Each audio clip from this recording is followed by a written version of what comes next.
Hello and welcome to Pride Month. Today I'm going to react to a Jubilee video, something that I've seen a number of other YouTubers do. In particular, I want to react to a relatively new video. It came out on May 16th, and it's titled, "Do All Polyamorous Couples Think the Same?" Now, unfortunately, my current partner, and yes, although I'm polyamorous, I do only have one current partner, doesn't like to appear on my YouTube channel very much, so I'm going to be reacting to this alone. If there are points where I have an idea what their thoughts would be, I might share those. If not, I'm just going to be speaking from my perspective and from my own experience with polyamorous relationships. Now I'm going to play the video and I will pause and react as we go along. It is 12 minutes and 59 seconds total. I might cut out sections depending on what I have to say things about and what I don't, because I don't want this to be a super long video. So every morning I wake up, I kiss both of them. We equally fight. When we make up, we equally come and we all start kissing. We like this, that's like that little triad kiss. Okay, so right off the bat, the first polyamorous, couple's not really the right word, the first polyamorous relationship we're introduced to consists seemingly of one man and two women. I'm assuming, I don't know for sure what their genders are, but two people who I just right off the bat am reading that way. I'm not really surprised that Jubilee decided to start off with that sort of triad arrangement, because that is what a lot of people think of when they think polyamory. That said, I'm really looking forward to seeing what the diversity of the people that they chose for this is like, because that triad relationship, sure, I've known some poly people who are in relationships like that, but it definitely, in my experience, has not been the most common dynamic. I get jealous when I see my partner with someone else. 3, 2, 1, go.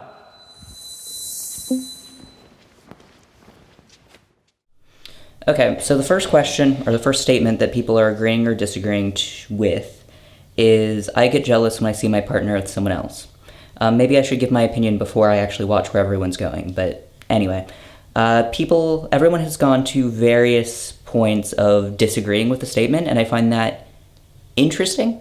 My immediate assumption would be that these must all be people who've been in polyamorous relationships for quite a while, who are very used to that sort of dynamic.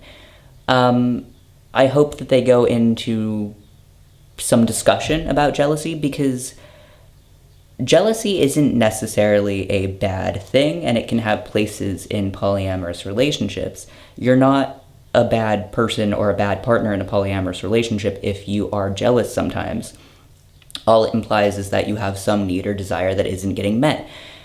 Where things go wrong is when you make that your partner's problem instead of, thinking about what you're feeling, working through it, finding out how you can have that need addressed, and then clearly communicating that. So even if some of these people had gone to the agree side and agreed that they are sometimes jealous when they see their partners with someone else, that's not a bad thing. They could still be in happy polyamorous relationships even if that was the fact. Now, let's see what they have to say about this.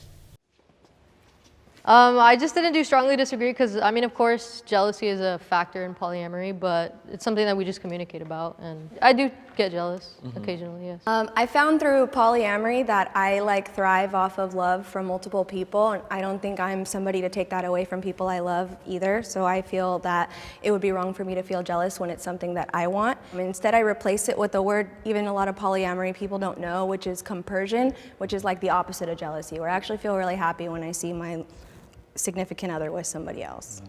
Yeah. My family approves of my relationship. 3, 2, 1, go. Okay, right off the bat, I loved all of the answers for why people disagree that they get jealous when seeing their partners with other people. They were all really sweet. All these people seem really lovely. First off, it's tangentially unrelated, I really wish Jubilee would include the pronouns of people. I don't want to assume the genders of everyone who's talking. I love all of the answers people gave for that particular question, because they all seem to acknowledge that yes, jealousy exists, and it itself is not necessarily a negative thing. It just needs to be dealt with and communicated about, and I love that. I also love the fact that someone brought up the word compersion. Compersion is being happy for your partner when they're happy with someone else. It's one of my favorite polyamory related words. I do also love the word metamor, or the partner of your partner, because it so concisely sums up a relationship that could be kind of hard to explain without that particular vocabulary. The second question, and I paused before people went to their answer spots, the second question or statement is that my family approves of my relationships. I'm going to go ahead and share my experience with this one before saying what everyone else says. My family has always been totally fine with polyamory. Never even thought it was like weird or anything. All of my family, even my grandparents. My mother, I believe, once told me that my grandmother said that she actually prefers it because like there aren't usually as frequent messy breakups. Like she gets to meet people and then doesn't have to worry about them being like banished from my life forever usually. Like even when I've had breakups, I've stayed close friends with the people I've broken up with, something that I feel is easier to do when you're polyamorous. Not that monogamous people don't do that, but because you already have that mentality of this person doesn't belong to me, they're their own person, and I want them to be happy with other people, because you already have that point of view. I think it makes it a lot easier to stay friends with people. Anyway, bottom line, my family's totally chill with polyamory. So far, none of my partner's families have had big problems with it either. They've ranged from being extraordinarily accepting to just neutral on the topic. Time to see how people answer this question. Go.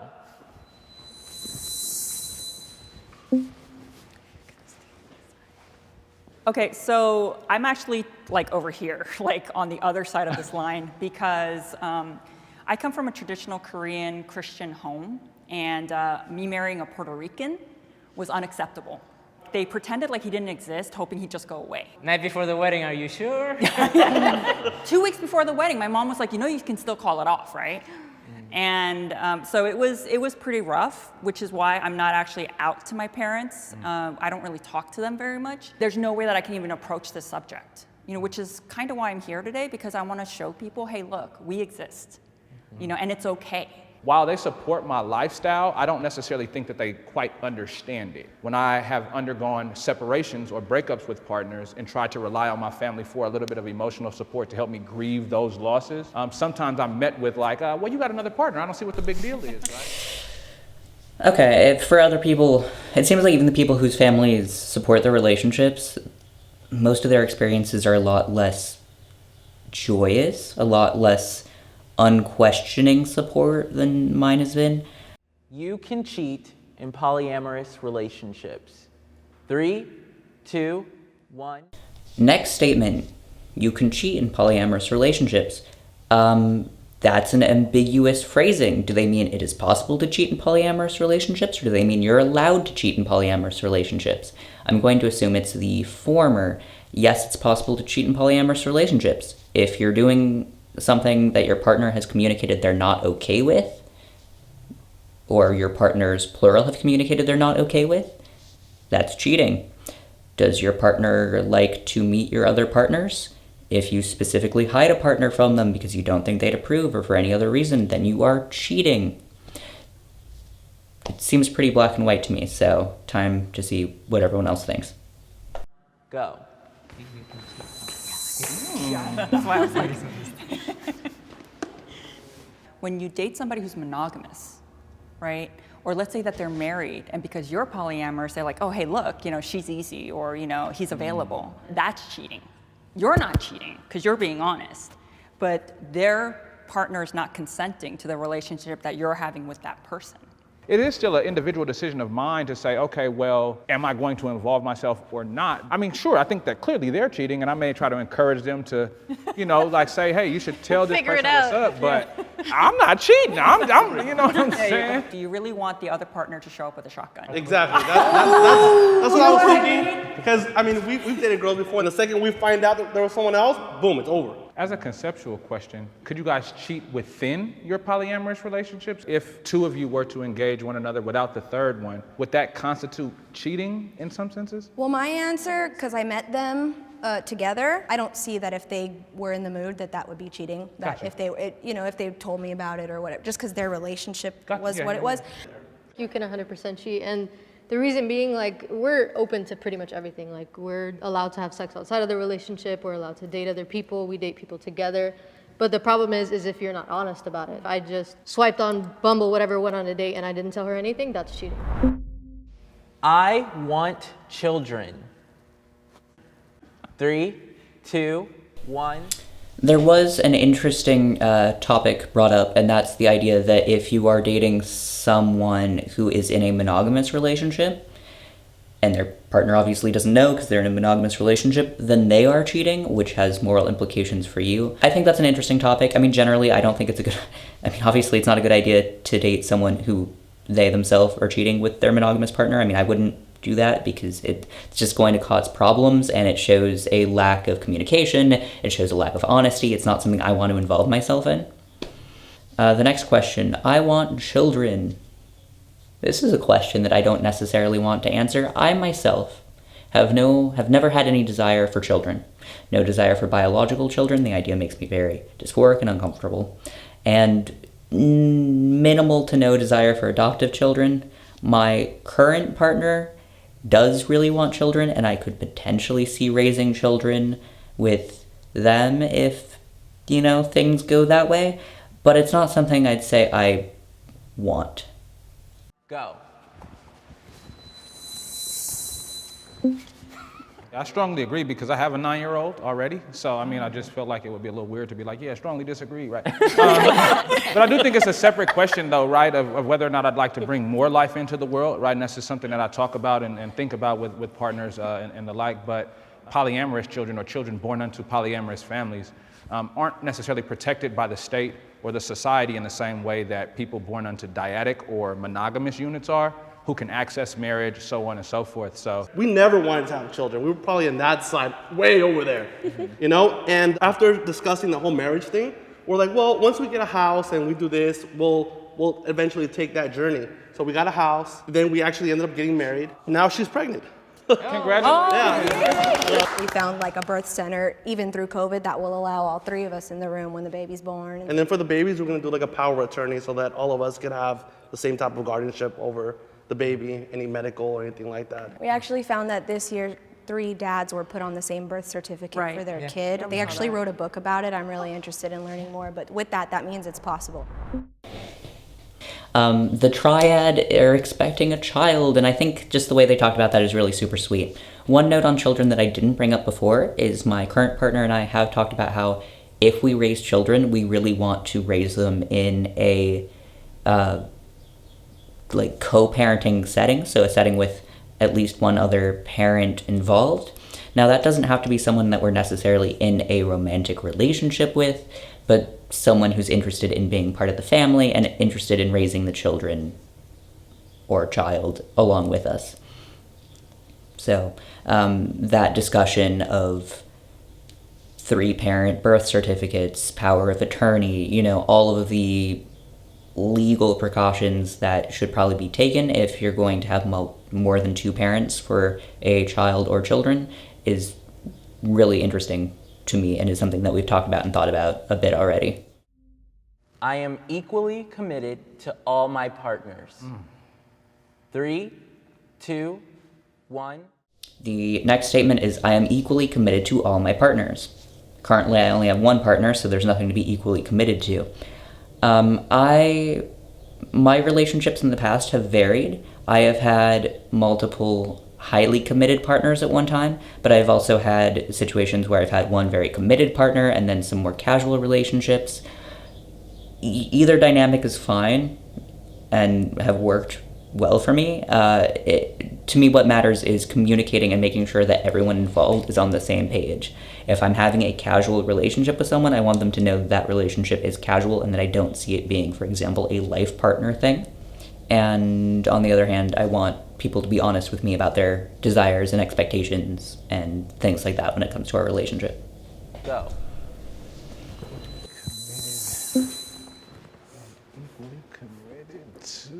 I really am somewhere between these two.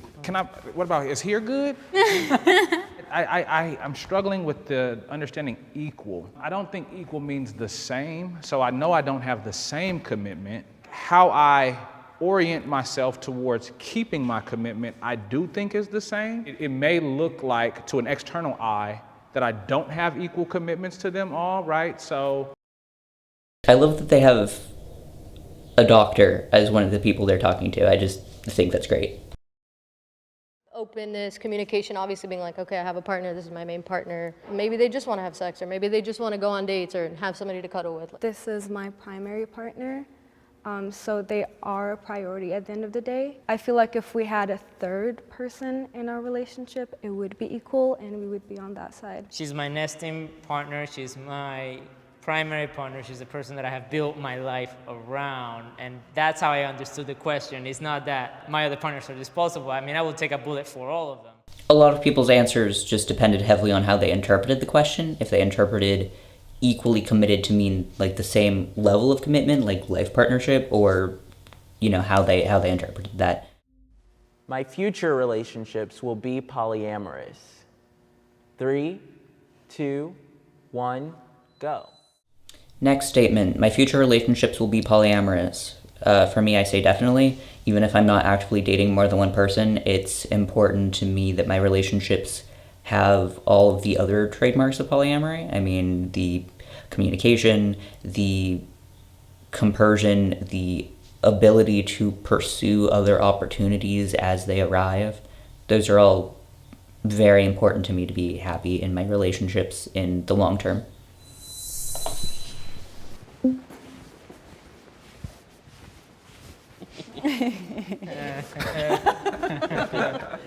We have only one person who disagrees. That's interesting. If I could find somebody who covers every single base, which I honestly am not really sure if that's even possible, but if they cover every single base, I wouldn't need another partner.